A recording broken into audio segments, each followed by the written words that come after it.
আমি বাংলাদেশের ইতিহাসে কিংবদন্তি আলোচক মাওলানা দেলওয়ার হোসেন সাইদি সাহেবের একটা বক্তব্য শুনেছি। উনি হজ করতে গিয়েছেন।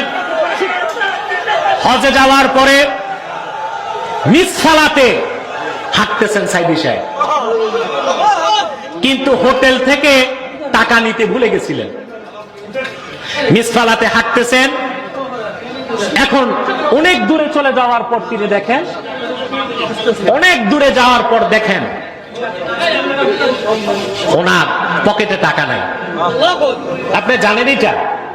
আমার মনে হয় এই ঘটনা আপনাদের অনেকেরই জানা থাকার কথা। সাইদি সাহেবের পকেটে টাকা নাই, টাকা ছাড়া গাড়ি তুলবেন কেমন করে? হঠাৎ দেখেন এক ব্যক্তি একটা ইনভেলপ এনে দিলেন, বললেন বাইতুল শরফের পীর সাহেব এটা পাঠিয়েছেন হাদিয়া। মুসলমান মুসলমান আল্লাহর ওলিদের এটা ইলমে গায়ব নয়, ইলমুল মুকাশাফা। আপনার